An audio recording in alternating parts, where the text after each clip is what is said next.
नमस्ते मेरो गोर्खा साथी सबैजनालाई है र आज चाहिँ म तपाईहरुमाथि एउटा सानो यो भिडियो लिएर आइरहेको छु र आज चाहिँ म कहाँ जाँदैछु भन्दाखेरि एकजना आन्टी चाहिँ 4 साल अगाडि दिनको चाहिँ प्यारालाइज भएर चाहिँ घरको घरमै छ है र केही पनि गर्न सक्दैन र अंकल पनि उहाँको बुढो हुनुहुन्छ र उहाँलाई चाहिँ आज हामी हेर्नुको लागि जाँदैछौं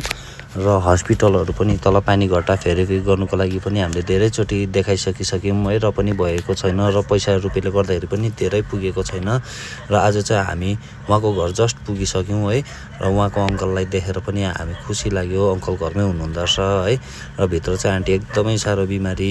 प्यारालाइजले गर्दाखेरि है र ओछ्यानमै खानु बस्नु एकै थलो भइरहेको छ र आज चाहिँ म अलिकति फ्रुट्स लिएर चाहिँ उहाँलाई दिन लागिरहेको छु है र उहाँ चाहिँ आन्टी चाहिँ एकदम प्यारालाइजको पेशेन्ट हुनुहुन्छ र उहाँलाई चाहिँ अलिअलि तपाईहरुमाथि हेल्प पाउँछ कि भनेर चाहिँ मैले आज यो सानो एउटा भिडियो लिइरहेको छु आन्टी चाहिँ रुनु हुँदैछ हामीलाई देखेर है र सबैजनालाई चाहिँ हैन पानी घटाहरु पनि एक दुई पल्ट त लगेको हो अन्त त्यसैले अब कति जनाले गर्दिन्छु भनेको थियो है तर त्यो चाहिँ अब अहिलेसम्म आश देखाइरहेको छ कति जना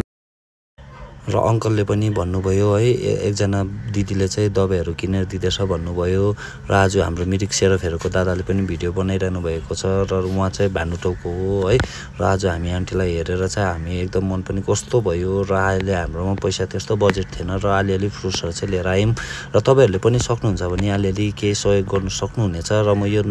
यो यसमा म नम्बर दिइरहेको छु त्यसमा मलाई कन्ट्याक्ट गरेर तपाईहरुले मलाई